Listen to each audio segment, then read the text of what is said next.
Remarks on Gender by Cinzia Arruzza. Chapter 1.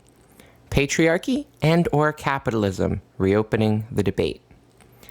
It is standard to find references to patriarchy and patriarchal relations in feminist texts, tracts, or documents. Patriarchy is often used to show how gender oppression and inequality are not sporadic or exceptional occurrences. On the contrary, these are issues that traverse all of society and are fundamentally reproduced through mechanisms that cannot be explained at the individual level. In short, we often use the term patriarchy to underscore that gender oppression is a phenomenon not reducible to interpersonal relations, but rather has a more societal character and consistency. However, things become a bit more complicated if we want to be more precise about what exactly is meant by patriarchy and patriarchal system. And this move becomes even more complex when we begin to ask about the precise relationship between patriarchy and capitalism. The question. For a brief period from the 1970s to the mid-1980s, the question of the structural relationship between patriarchy and capitalism was the subject of a heated debate among theorists and partisans of a materialist current of thought as well as Marxist feminists. The fundamental questions which were posed revolved around two axes. One, is patriarchy an autonomous system in relation to capitalism? And two, is it correct to use the term patriarchy to designate gender oppression and inequality? Although it produced very interesting work, this debate gradually became more and more unfashionable. This occurred in tandem with the retreat of critiques of capitalism, while other currents of feminist thought asserted themselves. These new modes of thought often did not go beyond the liberal horizon of the times. They sometimes essentialized relations between men and women and dehistoricized gender, or they avoided questions of capitalism and class. But at the same time, they developed useful concepts for the deconstruction of gender, such as queer theory in the 1990s. Of course, to go out of fashion does not necessarily mean to disappear. In the past decade, many feminist theorists have continued to work on these questions at the risk of seeming out of touch with the times, vestiges of a tedious past. They were certainly right to persevere. During a time of economic and social crisis, we are currently bringing partial but much-needed attention back to the structural relation between gender oppression and capitalism. Over these last few years, empirical analyses or descriptions of phenomena or specific questions have certainly not been lacking, such as the feminization of work, the impact of neoliberal politics on women's living and workplace conditions, the intersection of gender, racial, and class oppression, or the relation between the different constructions of sexual identity and capitalist regimes of accumulation. However, it is one thing to describe a phenomenon or a group of social phenomena where the link between capitalism and gender oppression is more or less evident. It is another to give a theoretical explanation of the reason for this structural relation that can be identified within these phenomena and their mode of functioning. It is therefore crucial to ask if there is an organizing principle which explains this link. In order to be both clear and concise on this point, I will try to summarize the most interesting theses on these matters that have been suggested until now. In the following remarks, I will analyze and question these different theses separately. To uphold a degree of intellectual honesty and to avoid any misunderstandings, I stress that my reconstruction of different points of view is not impartial. My own view is found in the third thesis below. 3 theses. First thesis, dual or triple systems theory. We can put the original version of this thesis in the following terms. Gender and sexual relations constitute an autonomous system which combines with capitalism and reshapes class relations, while being at the same time modified by capitalism in a process of reciprocal interaction. The most up-to-date version of this theory includes racial relations, also considered as a system of autonomous social relations interconnected with gender and class relations. Within materialist feminist circles, these reflections are usually associated with the notion that gender and racial relations are systems of oppression as much as relations of exploitation. In general, these theses have an understanding of class relations as defined solely in economic terms. It is only via the interaction with patriarchy and the system of racial domination that they acquire an extra economic character as well. A variation of this thesis is to see gender relations as a system of ideological and cultural relations derived from older modes of production and social formations, independent of capitalism. These older relations then interact with capitalist social relations, giving the latter their gendered dimension. Second thesis, indifferent capitalism. Gender oppression and inequality are the remnants of previous social formations and modes of production, when patriarchy directly organized production and determined a strict sexual division of labor. Capitalism is itself indifferent to gender relations and can overcome them to such a degree that patriarchy as a system has been dissolved in the advanced capitalist countries, while family relations have been restructured in quite radical ways. In sum, capitalism has an essentially opportunistic relation with gender inequality. It utilizes what it finds to be beneficial in existing gender relations and destroys what becomes an obstacle. This view is articulated in various versions.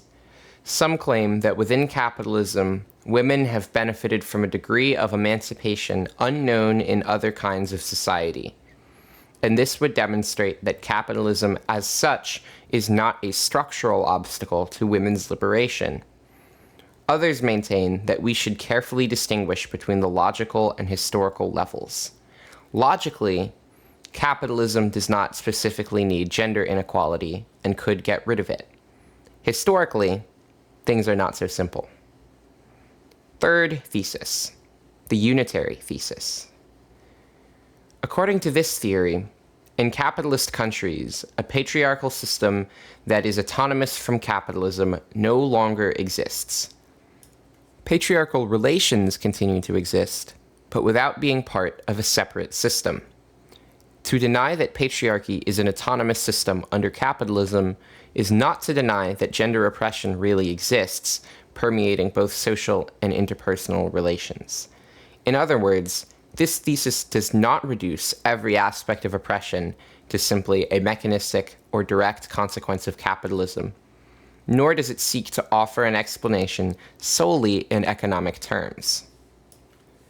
In short, unitary theory is not reductionist or economistic, and it does not underestimate the centrality of gender oppression.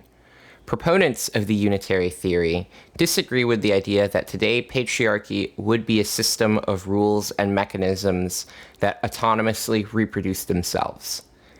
At the same time, they insist on the need to consider capitalism not as a set of purely economic laws, but rather as a complex and articulated social order, an order that, at its core, consists of relations of exploitation, domination, and alienation.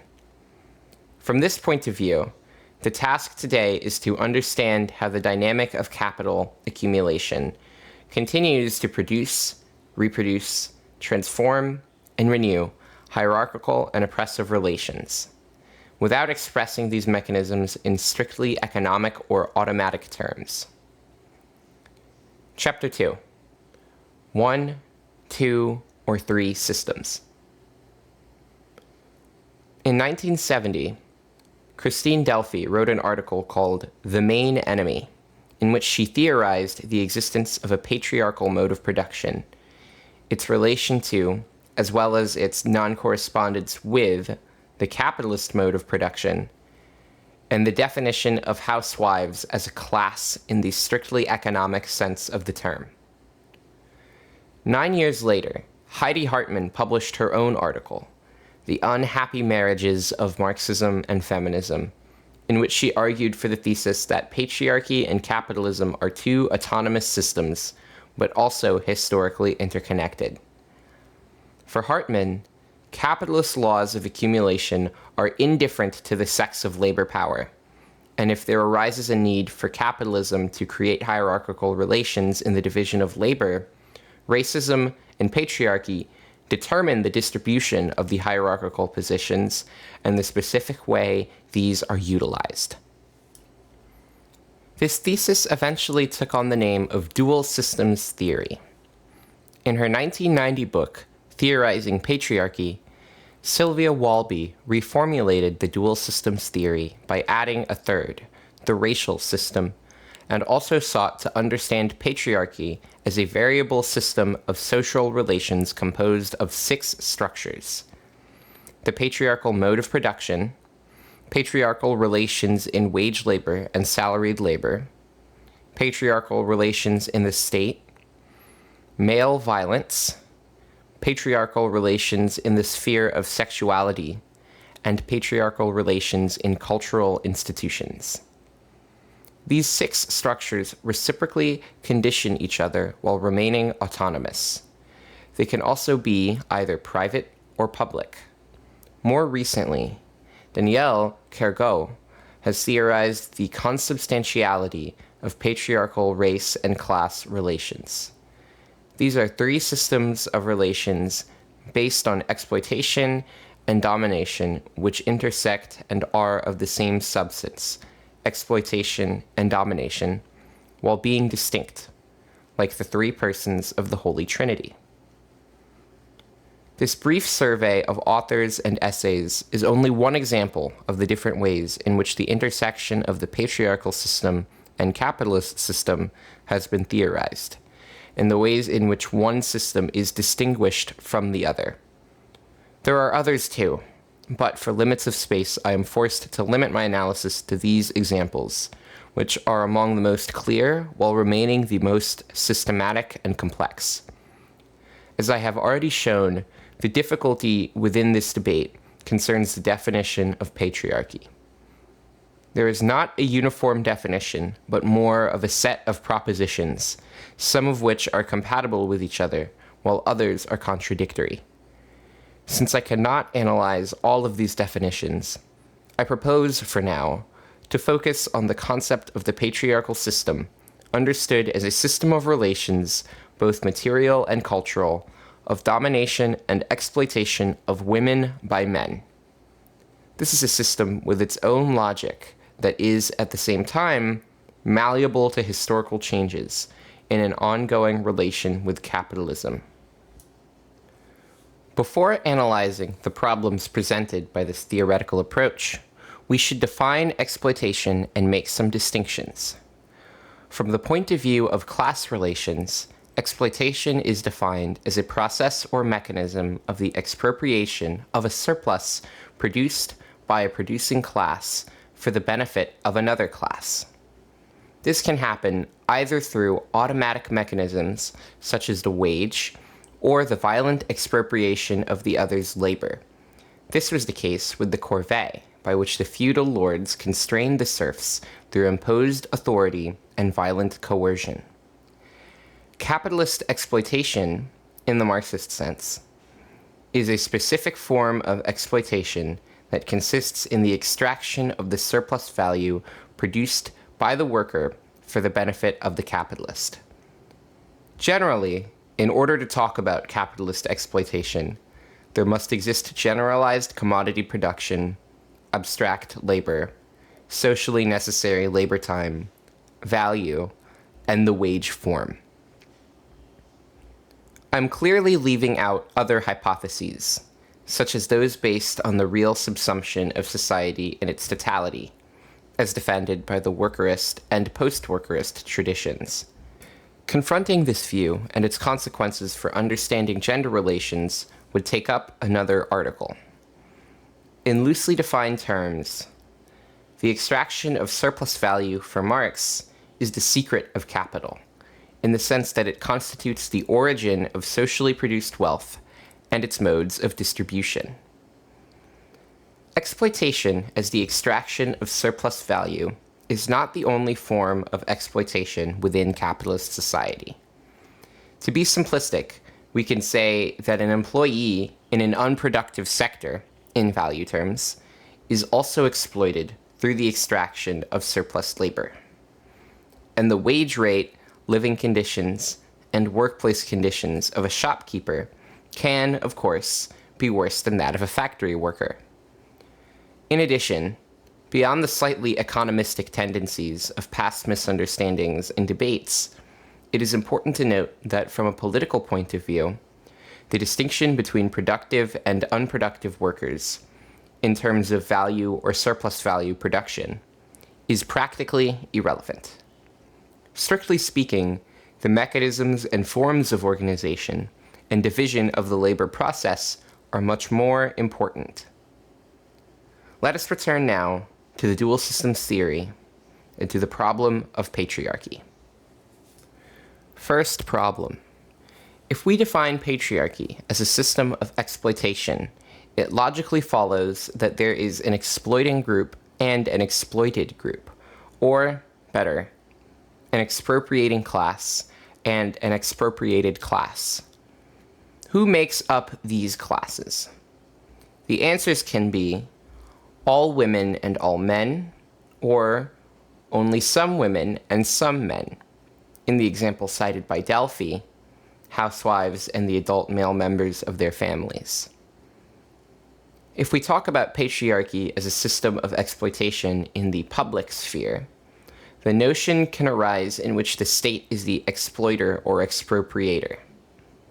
The workerist feminists applied the notion of capitalist exploitation to domestic labor, but according to their view, the true expropriator of domestic labor is capital, which would imply that patriarchy is not, in fact, an autonomous system of exploitation. In the case of Delphi's work, the thesis that housewives are a class and their immediate male family members, in particular their husbands, are the exploiting class is not fully articulated, but also taken to its most far-reaching consequences. In logical terms, the consequence of her position would be that the spouse of a migrant worker belongs to the same social class as the wife of a capitalist. They both produce use values, in one case care work, pure and simple, in the other the work of representation of a certain social status, organizing meetings and receptions, for example, and are both in an exploitative relation of a servile nature, that is to say, working in exchange for the financial security provided by their husbands. In The Main Enemy, Delphi insists that being a member of the patriarchal class is a more important fact than being part of the capitalist class. It would follow that the solidarity between the wife of a capitalist and the wife of the migrant worker must take precedence over the class solidarity between the wife of the migrant worker and the other members of her husband's class. Or, and this is more optimism than anything else, it must take precedence over the class solidarity of the wife of the capitalist and her country club friends. In the end, Delphi's actual political practice stands in contradiction with the logical consequences of her theory, which makes its analytical limits even more apparent. Furthermore, if we define men and women, in one version or another, as two classes, one the exploiters, the other the exploited, we inevitably come to the conclusion that there is an irreconcilable antagonism between classes whose interests are in reciprocal contradiction. But if Delphi is wrong, should we then deny that men profit and take advantage of women's unpaid work? No, because this would be a symmetrical error, unfortunately made by many Marxists who have taken this reasoning to the opposite extreme. It is clearly better and more convenient to have someone cook you a hot meal in the evening than to have to deal with the dishes yourself after a long day of work. It is quite natural, then, that men tend to try to hold on to this privilege. In short, it is undeniable that there are relations of domination and social hierarchy based on gender, and that men, including those of lower classes, benefit from them. However, this should not be taken to mean that there is a class antagonism. We could rather make the following hypothesis.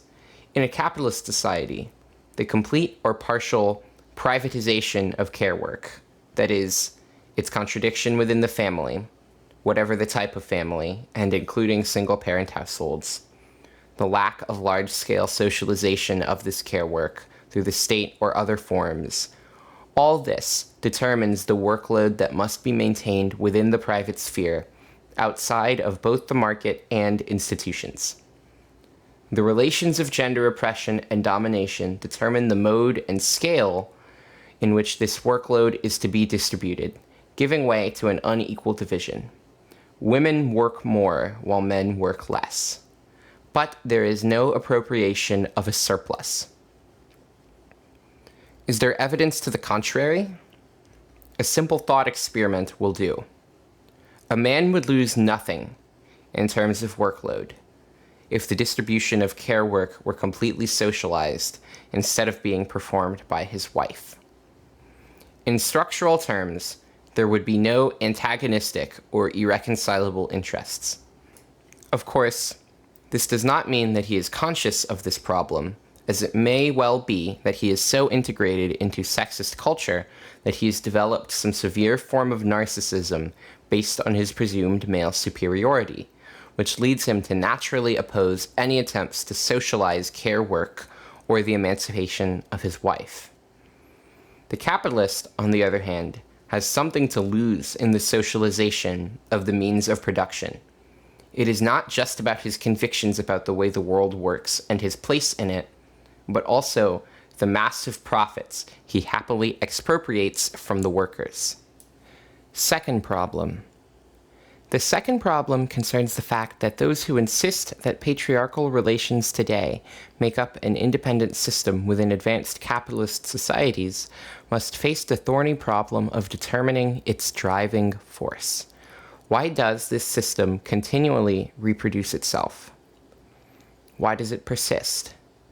If it is an independent system, the reason must be internal and not external. Capitalism, for example, is a mode of production and a system of social relations with an identifiable logic. According to Marx, it is a process of the valorization of value. Certainly, to have identified this process as the driving force or motor of capitalism does not say everything that needs to be said about capitalism. This would be analogous to thinking that the explanation of the anatomy of the heart and its functions would suffice to explain the whole anatomy of the human body. Capitalism is an ensemble of complex processes and relations. However, understanding what its heart is and how it works is a fundamental analytic necessity. Where patriarchal relations plays a direct role in the organization of the relations of production, who produces and how, who appropriates, how the reproduction of these conditions of production is organized. Identifying the driving force of the patriarchal system is simpler. This is the case with agrarian societies, for example, where the patriarchal family directly forms the unity of the production with the means of subsistence. Yet this is more complicated in capitalist society, where patriarchal relations do not directly organize production, but play a role in the division of labor, and the family is relegated to the private sphere of reproduction.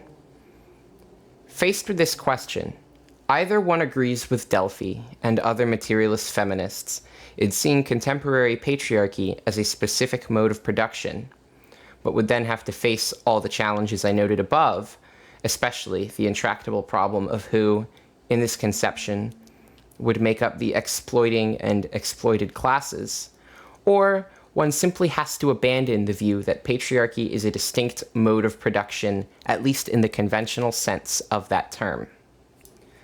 A hypothesis that has already been suggested in the past is that patriarchy is an independent ideological system, whose motor resides in the process of the production of signifiers and interpretations of the world. But here, we run into other problems. If ideology is the way in which we interpret our conditions of existence and our relations to them, a link must exist between ideology and these social conditions of existence, a link that is definitely not mechanistic or automatic or anything like that. But it would still be a matter of a certain form of connection. Otherwise, we would risk having a fetishistic and ahistorical conception of culture and ideology. Now, the idea that the patriarchal system is an ideological system that constantly reproduces itself, despite the incredible changes introduced by capitalism in social life and relations of production in these last 2 centuries, is even less convincing. Another hypothesis could be that the motor is psychological, but this also risks falling into a fetishistic and ahistorical conception of the human psyche. Last problem. Let us admit for a moment that patriarchy, racial relations, and capitalism are 3 independent systems, but also intersect and reciprocally reinforce each other. In this case, the question is of knowing the organizing principle and logic of this holy alliance.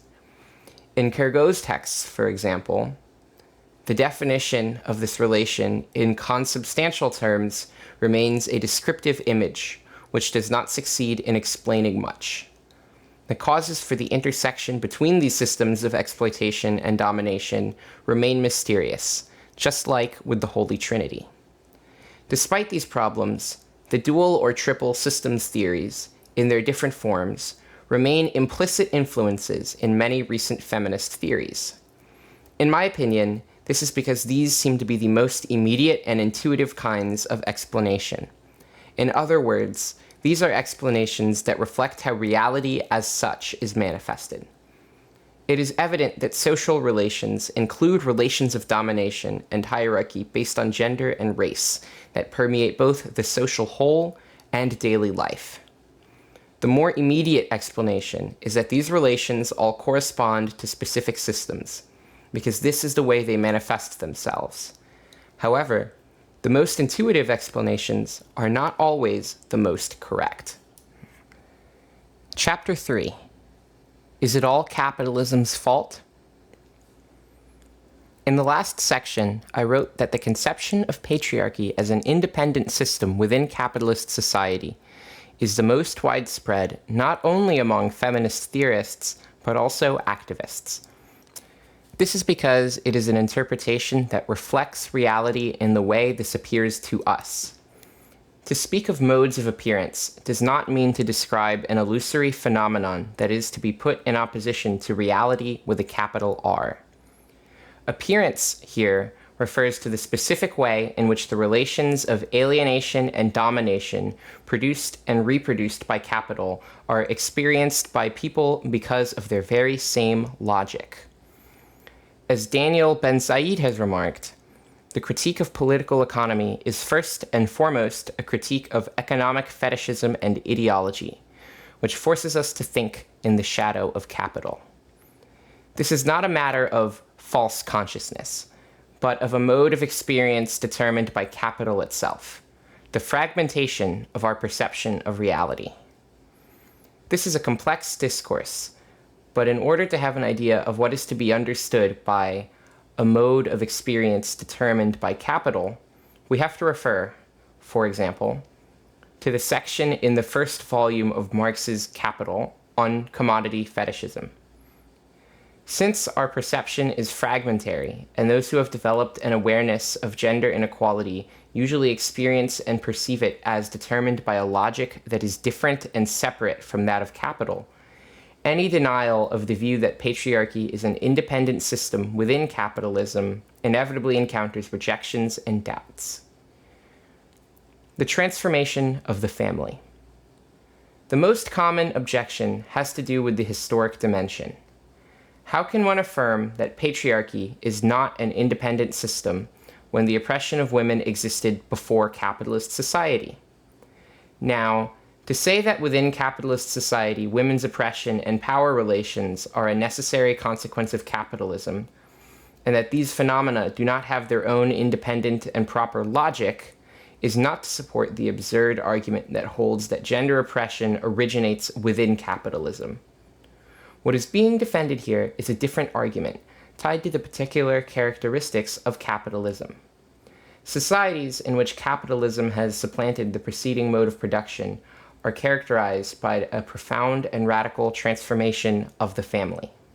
The transformation of the family is, above all, the result of the expropriation of the land, or primitive accumulation, which separated large portions of the population from their means of production and subsistence, the land, provoking, on the one hand, the disintegration of the patriarchal peasant family, and on the other, a historically unprecedented process of urbanization. The result was that the family no longer represented the unity of production with a specific productive role, generally organized through the specific patriarchal relations that prevailed in the previous agrarian society. This process began at different moments and took different forms in all the countries in which capital relations took hold. With the separation between the family and the site of production, the relation between production and reproduction, in the sense of biological, generational, and social reproduction, was also radically transformed. And here's the point. Although the relations of gender domination were maintained, they have, on the other hand, ceased being an independent system following an autonomous logic because of this transformation of the family from a unit of production to a private place outside commodity production and the market. Moreover, these relations of domination have undergone a significant transformation. For example, one of these transformations is tied to a direct link between sexual orientation, reified into an identity, and gender. We can consult on this matter the work of Foucault in The History of Sexuality, works by Judith Butler, or more recently, the writings of Kevin Floyd and Rosemary Hennessy. While it is certainly true that gender oppression existed well before the advent of capitalism, this does not mean that the forms it takes remained the same afterwards. Moreover, one could question the idea that gender oppression is a trans-historical fact, an idea defended forcefully by a number of second-wave feminists, but which must be revised in light of recent anthropological research. In fact, not only has the oppression of women not always existed, but it did not exist in various classless societies, where gender oppression was introduced only with colonialism.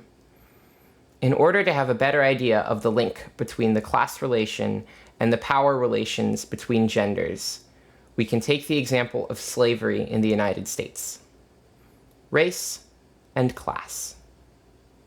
In her book, Women, Race, and Class, Angela Davis highlights the way in which the destruction of the family and all the relations of kinship between African American slaves, as well as the specific form of slave labor, gave rise to a substantial overturning of gendered power relations between slaves. This does not mean that the female slaves did not undergo a specific form of oppression as women. Quite the opposite. They severely suffered, but at the hands of the white slave owners, not their fellow slaves. In other words, the persistence and articulation of gender relations are linked in complex ways to social conditions, class relations, and relations of production and reproduction. An abstract and trans-historical vision of women's oppression does not allow for an understanding of these articulations and differences, and therefore cannot explain them. Persistence of the domestic mode of production. As I wrote above, in the countries where the capitalist mode of production supplanted the preceding mode of production, radically transforming the family and its role, the relations of power between genders ceased to form an independent system. This does not hold for countries with structures of production that are not entirely transformed and that remain on the periphery of the global capitalist economy. Claude Mayassu documented on this point the persistence of a domestic mode of production in many African countries, in which the process of proletarianization, that is, the separation of the peasantry from the land, remained quite limited. However, even in places where the domestic mode of production remains in place, it is subjected to intense pressure by the country's integration into the world capitalist system. The effects of colonialism, imperialism, the pillaging of natural resources on the part of the advanced capitalist countries, the objective pressures of the global market economy, etc., have a significant impact on the social and familial relations which organize the production and distribution of goods, often exacerbating the exploitation of women and gender violence. A contradictory totality. Let's return now to the advanced capitalist countries. A classic objection to the thesis that patriarchy does not constitute an independent system is that Marxist feminism is fundamentally reductionist. In other words, it tries to reduce the plural complexity of society to mere economic laws without correctly grasping the irreducibility of power relations. This objection would make sense under two conditions. The first would be that capitalism is understood only as a strictly economic process of the extraction of surplus value, and thus as an ensemble of economic rules that determine this process. The second would be to understand power relations as the mechanistic and automatic result of the process of surplus value extraction. The truth is that this type of reductionism does not correspond in the least to the richness and complexity of Marx's thought, and even less to the extraordinary sophistication of a large part of the Marxist theoretical tradition.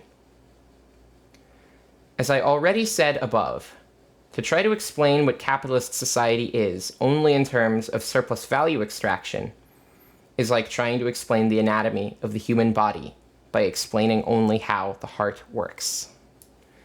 Capitalism is a versatile, contradictory totality, continually in movement, with relations of exploitation and alienation that are constantly in a process of transformation. Even though Marx attributed an apparently automatic character to the valorization of value in the first volume of Capital, a process in which value is the real subject, while capitalists and individuals are reduced to the role of emissaries or bearers of a structure, Monsieur le Capital does not really exist except as a logical category. It is not until the third volume of Capital that this becomes clear. Capitalism is not a Moloch, a hidden god, a puppeteer, or a machine. It is a living totality of social relations, in which class relations trace lines of demarcation and impose constraints that affect all other forms of relations. Among these, we also find power relations connected to gender, sexual orientation, race, nationality, and religion, and all are put into the service of the accumulation of capital and its reproduction, but often in varying, unpredictable, and contradictory ways. Is capitalism indifferent to the oppression of women? A widely held opinion among Marxist theorists is to consider gender oppression as unnecessary to capitalism. This is not to say that capitalism doesn't exploit or profit from the forms of gender inequality produced by previous social configurations. It is, however, a contingent and opportunistic relationship. In actuality, capitalism does not really depend on gender oppression, and women have attained an unprecedented level of freedom and emancipation under capitalism in comparison to other historical epochs.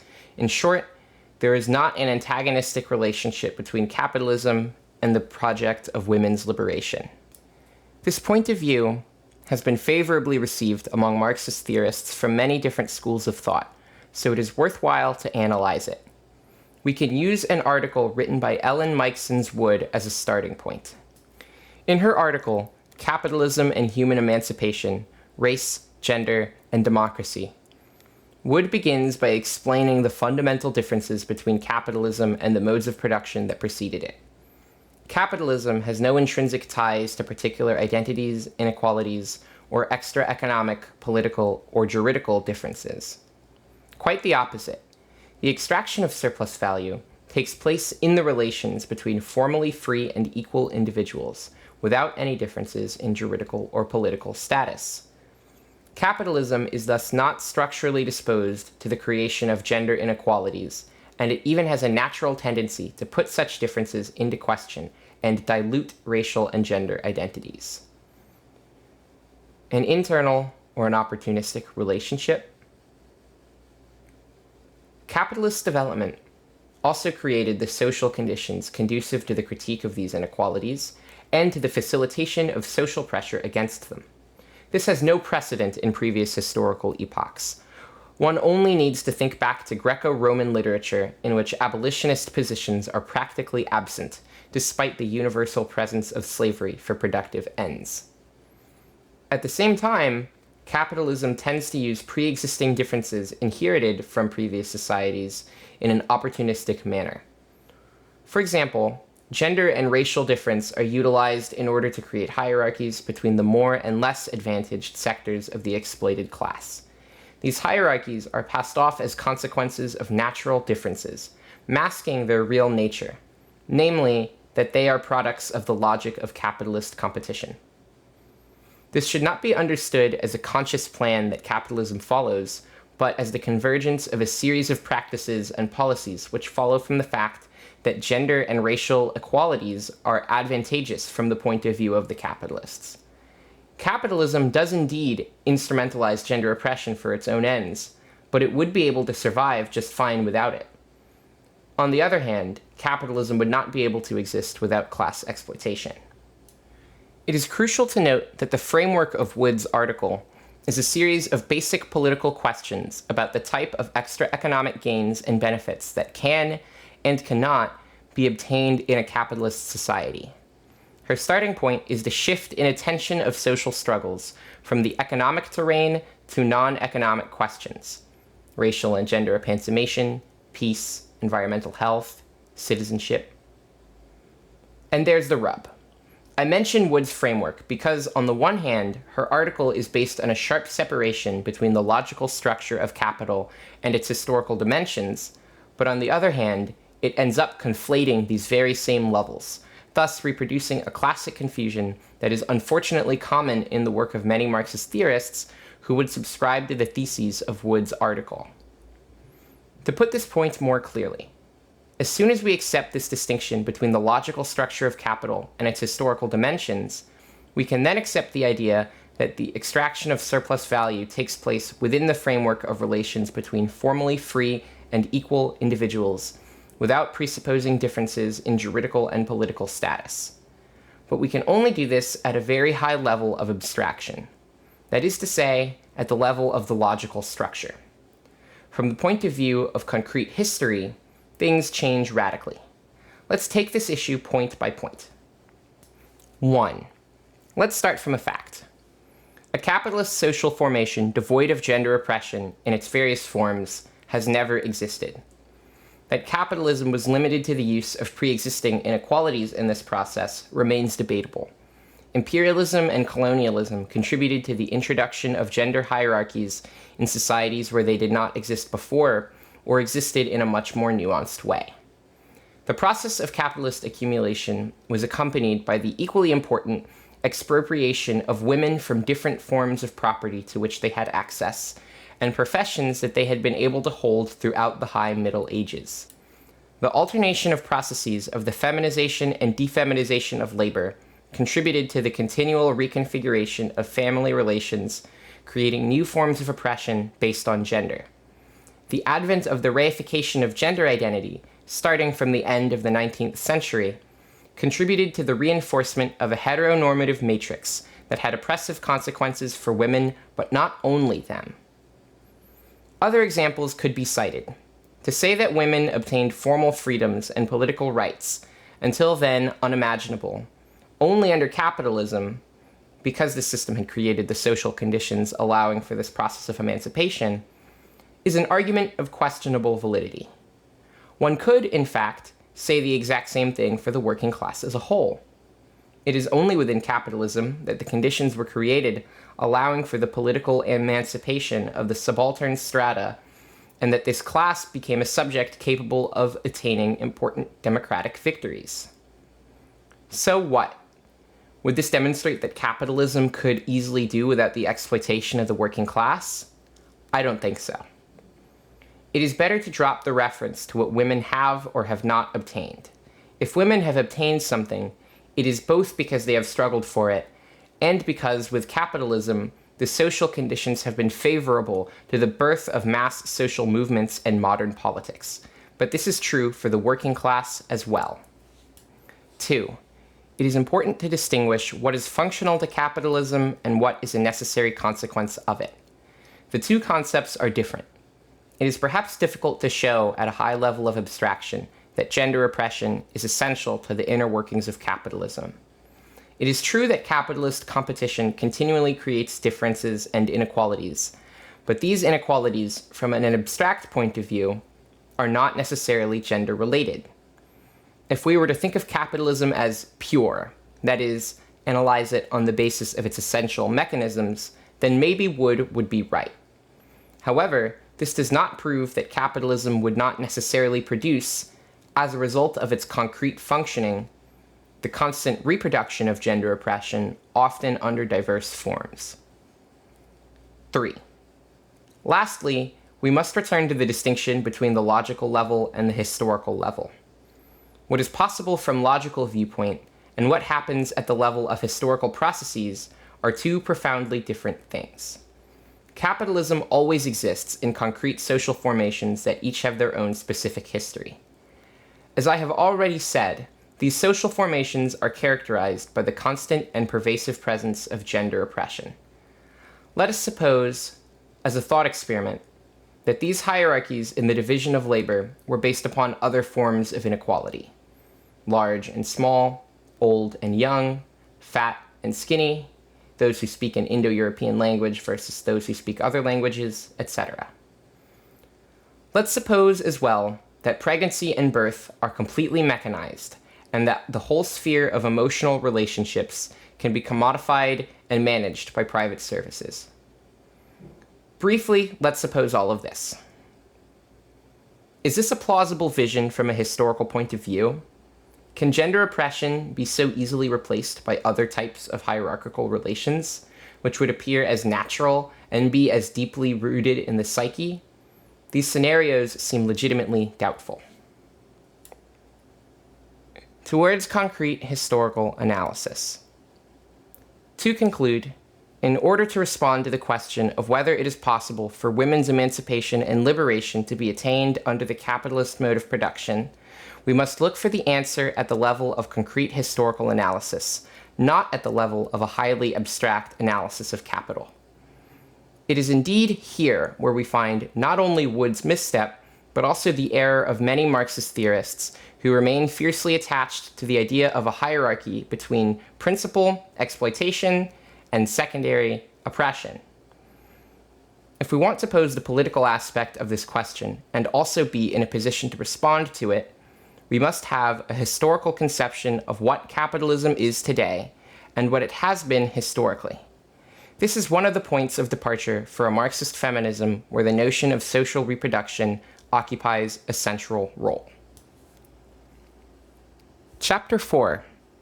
Rethinking Capital, Rethinking Gender. In the previous section, I tried to clarify the limits of the fragmented thought which presents the different types of oppression and domination as each being connected to an autonomous system, without understanding their intrinsic unity. Moreover, I criticized the reading of the relation between capital and gender oppression that relies on what I call an indifferent capitalism. It is time now to approach unitary theory, as well as the concept of social reproduction. Reconceptualizing capital. The dualist positions often begin from the idea that the Marxist critique of political economy only analyzes the economic laws of capitalism through solely economic categories. This approach would be inadequate to understand such complex phenomena as the multiplicity of power relations or the discursive practices that constitute us as subjects. This is why alternative epistemological approaches are deemed to be more capable of seeing causes that lie outside the domain of economics, and more adequate for understanding the specificity and irreducible nature of these social relations. This position is shared across a broad spectrum of feminist theorists. Some of them have suggested that we need a marriage or eclectic combination between different types of critical analyses, some devoted to the pure economic laws of capitalist accumulation, and others addressing other forms of social relations. On the other hand, other theorists have embraced what is called the linguistic turn in feminist theory, which separates the critique of gender oppression from the critique of capitalism. In both cases, there is the common assumption that pure economic laws exist, independent from the specific relations of domination and alienation. It is precisely this assumption that must be critically questioned. For reasons of space, I will limit myself to highlighting two aspects of the Marxian critique of political economy. 1. A relation of exploitation always implies a relation of domination and alienation. These three aspects are never truly separated in the Marxian critique of political economy. The worker is, before everything else, a living and thinking body, and is submitted to specific forms of discipline that remold her. As Marx writes, the productive process produces the worker to the same extent that it reproduces the work-capitalist relation. Since each process of production is always concrete, that is to say, characterized by aspects that are historically and geographically determined, it is possible to conceive of each productive process as being linked to a disciplinary process, which partially constructs the type of subject the worker becomes. We can say the same thing for the consumption of commodities. As Kevin Floyd has shown in his analysis of the formation of sexual identity, commodity consumption entails a disciplinary aspect and participates in the reification of sexual identity. Consumption thus takes part in the process of subject formation. 2. For Marx, production and reproduction form an invisible unity. In other words, while they are distinct and separate and have specific characteristics, production and reproduction are necessarily combined as concrete moments of an articulated totality. Reproduction is understood here as the process of the reproduction of a society as a whole, or, in Althusserian terms, the reproduction of the conditions of production. Education, the culture industry, the church, the police, the army, the healthcare system, science, gender discourses, consumption habits. All these aspects play a crucial role in the reproduction of specific relations of production. Althusser noted, in ideology and ideological state apparatuses, that without the reproduction of the conditions of production, a social formation would not be able to hold together for even 1 year. It is essential, however, not to understand the relation between production and reproduction in a mechanistic or deterministic manner.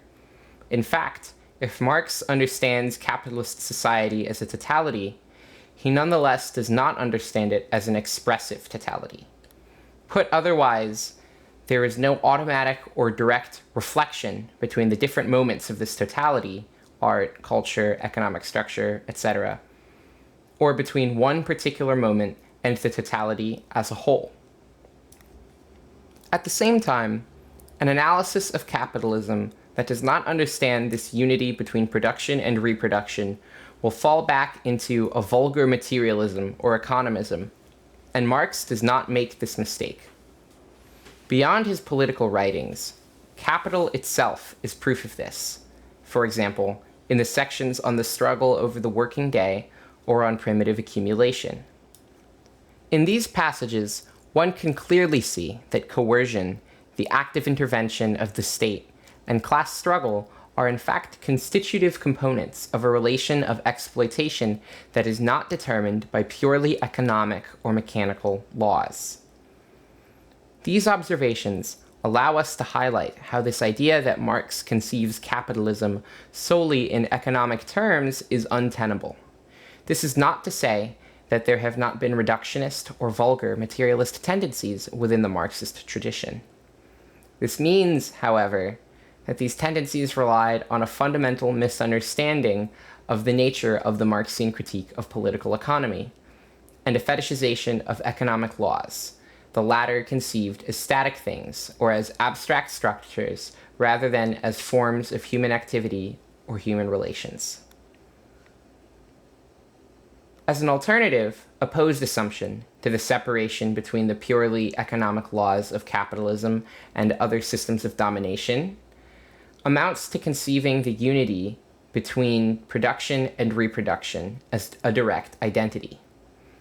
This point of view characterizes a section of Marxist feminist thought, in particular, the workerist tradition, which insisted on seeing reproductive labor as directly productive of surplus value, and thus governed by the same laws. Again, for reasons of space, I will limit myself to the observation that such a point of view returns to a form of reductionism, which obscures the difference between various social relations and does not help us understand the specific characteristics of diverse relations of domination that are not only constantly reproduced, but also transformed within each capitalist social formation. Moreover, it does not help us to analyze the specific way in which certain relations of power are located outside of the labor market, while still being indirectly influenced by this market. For example, through different forms of commodity consumption, or through the objective constraints that wage labor, or its equivalent, unemployment, imposes on personal life and interpersonal relationships. To conclude, I propose to rethink the Marxian critique of capitalism as a critique of an articulated and contradictory totality of relations of exploitation, domination, and alienation. Social reproduction and unitary theory. In light of this methodological clarification, we now have to understand what is meant by social reproduction within what is generally called unitary theory. The term social reproduction in the Marxist tradition usually indicates processes of reproduction of a society in its totality, as already mentioned. In the feminist Marxist tradition, however, social reproduction means something more precise: the maintenance and reproduction of life at the daily or generational level. In this context, social reproduction designates the way in which the physical, emotional, and mental labor necessary for the production of the population is socially organized. For example, food preparation, youth education, care for the elderly and the sick, as well as questions of housing, and all the way to questions of sexuality. The concept of social reproduction has the advantage of enlarging our vision of what was previously called domestic labor, and which a large part of Marxist feminism has focused on. In fact, social reproduction includes within its concept a series of social practices and types of labor that go well beyond only domestic labor. It also makes it possible to extend analysis outside the walls of the home, since the labor of social reproduction is not always found in the same forms. What part of the latter comes from the market, the welfare state, and family relations remains a contingent question that depends on specific historical dynamics and feminist struggles. The concept of social reproduction, then, allows us to locate more precisely the mobile and porous quality of the walls of the home. In other words, the relation between, on the one hand, domestic life within the home and the phenomena of commodification, the sexualization of the division of labor, and the policies of the welfare state on the other. Social reproduction also enables us to more effectively analyze phenomena like the relation between the commodification of care work and its racialization by repressive migration policies, such as those that aim to lower the costs of immigrant labor and force them to accept slave-like working conditions. Finally, and this is a crucial point, the way social reproduction functions within a given social formation has an intrinsic relation to the way the production and reproduction of those societies are organized in their totality, and therefore the class relations. Once again, these relations cannot be conceived as purely accidental and contingent intersections. Viewing them through the lens of social reproduction allows us to identify the organizing logic of these intersections without, for this reason, excluding the role played by struggle and the existence of contingent phenomena and practices in general. We must keep in mind that the sphere of social reproduction is also determinant in the formation of subjectivity, and thus relations of power. If we take into account the relations that exist in each capitalist society between social reproduction, the production of the society as a whole, and the relations of production, we can say that these relations of domination and power are not separate structures or levels.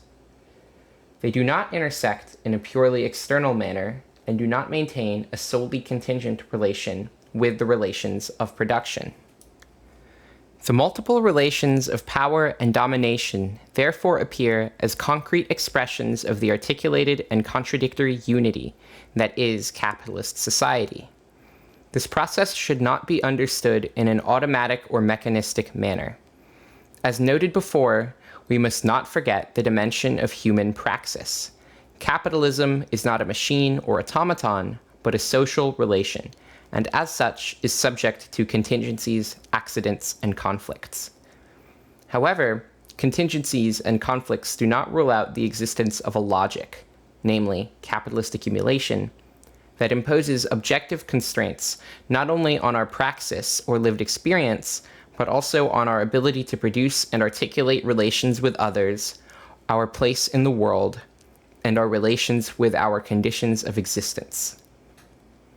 This is exactly what unitary theory tries to grasp. To be able to read relations of power based on gender or sexual orientation as concrete moments of the articulated, complex, and contradictory totality that is contemporary capitalism. From this point of view, these concrete moments certainly possess their own specific characteristics and thus must be analyzed with adequate and specific theoretical tools, from psychoanalysis to literary theory. But they also maintain an internal relation with this larger totality and with the process of societal reproduction that proceeds according to the logic of capitalist accumulation. The essential thesis of unitary theory is that for Marxist feminism, gender oppression and racial oppression do not correspond to two autonomous systems which have their own particular causes. They have become an integral part of capitalist society through a long historical process that has dissolved preceding forms of social life.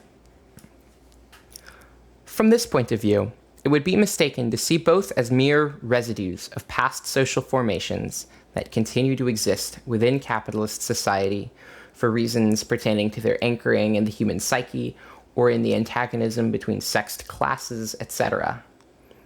This is not to underestimate the psychological dimension of gender or the contradictions between oppressors and oppressed. It is, however, a matter of identifying the social conditions and framework provided by class relations that impact, reproduce, and influence our perceptions of ourselves and of our relations to others, our behaviors, and our practices. This framework is the logic of capitalist accumulation, which imposes fundamental limits and constraints on our lived experiences and how we interpret them. The fact that such a large number of feminist theoretical currents over the last few decades have been able to avoid analyzing this process and the crucial role played by capital in gender oppression in its various forms attests to the power of capital to co-opt our ideas and influence our modes of thinking.